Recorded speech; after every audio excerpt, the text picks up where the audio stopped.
एक समय ब्रह्मपुत्रो नारद हिमालय पहाड़ गए। क्यों?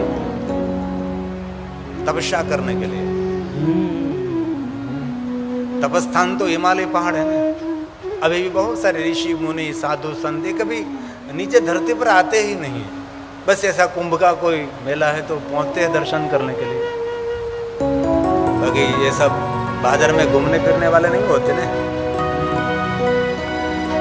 एक समय एकस्मिन् समये विप्रा ब्राह्मण। कौन ब्राह्मण?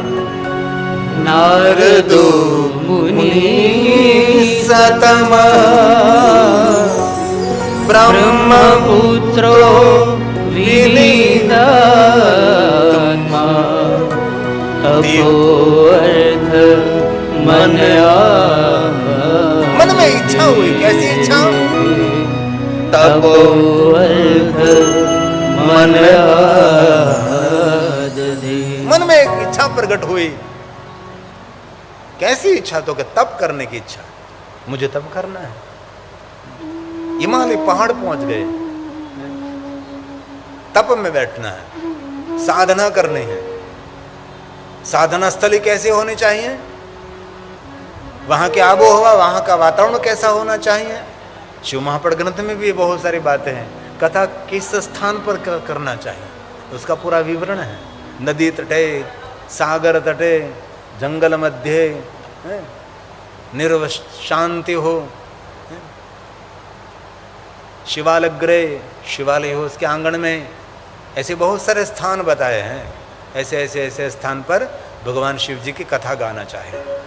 कैसा स्थान होना चाहिए उनके बारे में भी भगवान महर्षि व्यास ने गाया। इसीलिए नारद जी तपस्या करने के लिए हिमालय पहाड़ गए और एक देखा स्थान सुंदर सुंदर गुफा देखी। हिमशैल गुहा। गुहा मतलब गुफा। सुंदर गुफा देख। कैसी? अति शोभन, परम शोभन। उसकी शोभा का कोई वर्णन न कर सके ऐसा सुंदर स्थान देखा। नारद जी ने देखा कि यहां बैठकर मैं तपस्या करूंगा। हिमशैल गुहा। हिमालय पहाड़ में गुफा देखी। कैसी गुफा थी? काचिद का परम शोभना। अति सुंदर गुफा, परम शोभना। जिन शोभा का कोई वर्णन न कर सके ऐसी सुंदर। और विशेषता क्या थी इस गुफा की? इस गुफा के सामने याद समीपे सुर नदी। याद समीपे सुर नदी। सुर नदी मतलब माता भागीरथी, माता गंगा, सुरसरी, सुर नदी, देवताओं की शिवप्रिया ये नदी। गुफा के सामने कलबलाट करती हुई माता गंगा जा रही, जैसे श्लोक गा रही, जैसे स्तोत्र का गायन कर रही है, जैसे कोई स्तवन का पाठ कर रही है, जैसे अष्टक का पाठ कर रही है। ऐसे कलबलाट करते करते शिव के सामने जैसे पग में घुंघरू बांधकर नृत्य कर रही है, वैसे ही गंगा इस गुफा के सामने से जा रही है। सदा बहती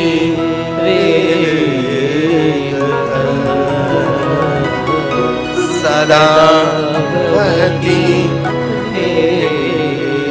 हिमालय पहाड़ के गंगा धीरे धीरे नहीं चलती। हिमालय पहाड़ के गंगा इतनी वेग से चलते हैं, जल्दी जल्दी जल्दी जल्दी भागती हैं। तब किसी ने गंगा को पूछा, गंगा इतनी क्यों उतावले भाग रही है तुम? सागर को मिलने के लिए इतनी उतावलेपन? तब गंगा ने कहा, सागर को मिलने के लिए मुझे उतावलापन नहीं है, लेकिन जो मेरे मार्ग में आएगी उसके कल्याण करने का मुझे जल्दी है। जो जो मेरे मार्ग में आएगा उसका मंगल सुमंगल करती हुई टेढ़ी मेढ़ी धारा से बहती हुई मैं गंगा सागर तक पहुंचूंगी। वो तो मेरा अंत विराम है, लेकिन मेरा प्रारंभ तो सबका मंगल है, सबका हित है, सबका सुख है। ये माता गंगा है। रामचरितमानस में भी सुंदर वर्णन किया है। हिमगिरी गुहा एक अति पावन। हिमगिरी गुहा एक अति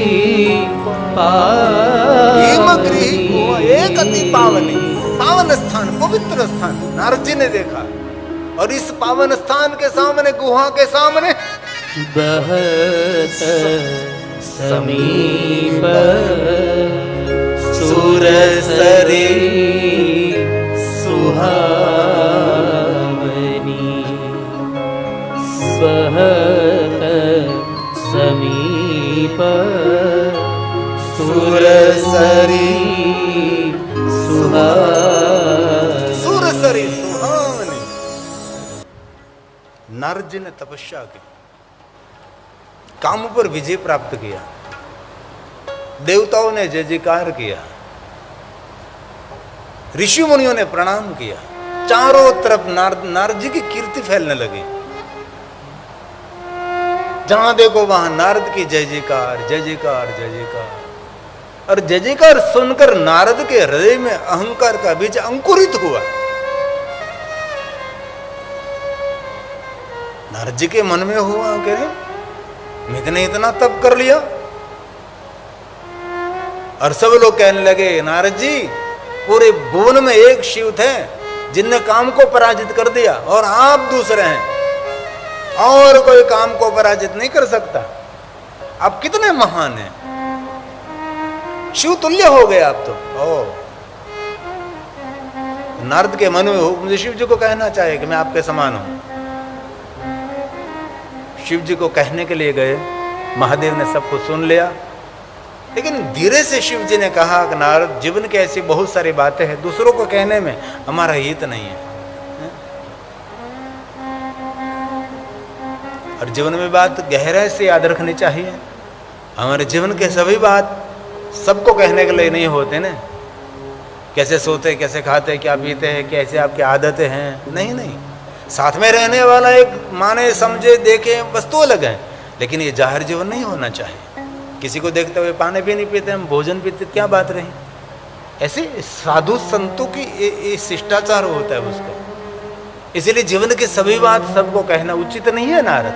गोप्यम गोप्यम सर्वथाइम, जीवन का रहस्य और जीवन का राज सबको नहीं बताना चाहिए। नारद, शिव जी ने बहुत लंबी लंबी बात नारद जी को कही, समझाया नारद जी को। और शिव ने कहा कि आज से मौन हो जाओ। और महादेव के चरित्र को मैंने देखा, महादेव जहां देखो वहां मौन की प्रधानता, और शिव स्वयं मौन रहता है। शंकर भगवान बहुत कम बोलते, महादेव जी बहुत कम बोलते हैं। भले पुराण को पढ़ा नहीं पढ़ा पता नहीं मुझे, लेकिन आपने देव के देव महादेव सीरियल देखा होगा। शंकर जी बहुत कम बोलते हैं, लेकिन जहां महादेव बोलते हैं वहां तथ्य रहता है, बोलने का कोई हेतु रहता है, बोलने का कोई तात्पर्य रहता है ना। शिव जी जहां जहां बोलते हैं ऐसा मधुर और एकदम मृदु स्वर से बोलते हैं। किसी के साथ युद्ध करना है तो इतने शांति से विनम्रता से उसको बोलते हैं ना। ऐसे शिव हैं। नारद जी को समझाने का प्रयास किया और भगवान शिव ने कहा, सबको कहते रहो, लेकिन हरे अग्रे विष्णु को नहीं कहना आपको। और नारद जी भगवान विष्णु के पास पहुंच गए। विष्णु भगवान के सामने जाकर नारद अपनी बड़ाई करने लगे। मैं सिर कटवायो। बकरे ने कहा मैं, तो उसका सिर कटवाया, इसलिए मैं करने में ठीक नहीं है। विष्णु जी समझ गए कि नारद जी के हृदय में अहंकार का बीज अंकुरित हुआ है। और नारद का अभिमान देखकर स्वयं विष्णु जी महादेव को याद करने लगे। हे भगवान, हमारी रक्षा करो आप। नारद ने इतना बड़ा तप के, इतनी बड़ी साधना उपासना की, तो भी नारद जी अभिमानग्रस्त हो गए, अहंकार से पीड़ित हो गए। इसलिए विष्णु बोले, महादेव देव देव देव महादेव, देव देव महादेव। कितनी सुंदर बात। विष्णु ने भगवान शिव के लिए क्या कहा है, आपकी माया से हमारी रक्षा करो। महादेव, आपकी माया किसी को नहीं छोड़ती, सब लोग माया से ग्रस्त हो जाते हैं। कितना ही तप किया है, लेकिन माया उसको भ्रमित कर देती है। बड़े बड़े ऋषि मुनियों की कथा हम सुनते हैं ना, कि माया एक अप्सरा का रूप लेकर आती है, ऋषि के तप में विक्षेप करते हैं, तप में भंग करते हैं। क्या क्या नहीं हुआ ऋषियों के जीवन में, तो तो वे फिर समझ लिया, ओहो ये तो हमारा काम नहीं है, सांप फिर अपने स्थान पर आ गए। ये समझदार है, इसलिए विष्णु भगवान ने महादेव को याद किया।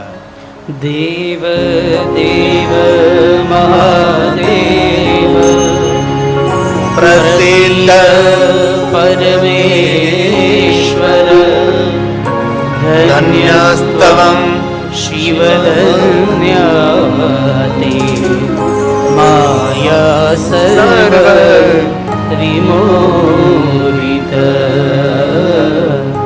माया सर्व विमोहित। भगवान की माया सबको मोहित कर सकती है। भगवान विष्णु जी ने महादेव को कहा, भगवान आपकी माया का मुझे स्पर्श न हो, दुनिया से तो मेरी रक्षा करो, लेकिन इससे पहले आपकी माया से मेरी रक्षा करो।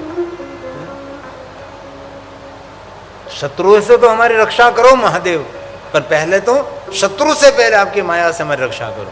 ये भगवान विष्णु ने शिव जी को कहा। और भगवान व्यास ने एक बात बहुत सुंदर कही, भगवान शिव की माया उसको स्पर्श नहीं कर सकी जिन्होंने भगवान शिव का भजन किया। भक्ति विनार पितात्मानम दूरने शांभवी माया। शांभवी माया शिव जी की माया का नाम है शांभवी। शिव की माया उनको स्पर्श नहीं कर सकती जो शिव जी का भजन करते हैं। उसको महादेव की माया कभी मोहित नहीं कर सकती जो महादेव का भजन करते हैं। उसको शिव माया कभी भ्रमित नहीं कर सकती। पूरे जगत को मोहित कर सकती है भगवान शिव जी की माया, लेकिन किसको महादेव की माया मोहित नहीं कर सकती? जो शिव जी का भजन करते हैं, जो शिव जी को समर्पित हैं, बाकी सबको ग्रस कर लेते हैं, नारद जी को नहीं छोड़ते। ऐसे भगवान शंकर की माया प्रबल माया है।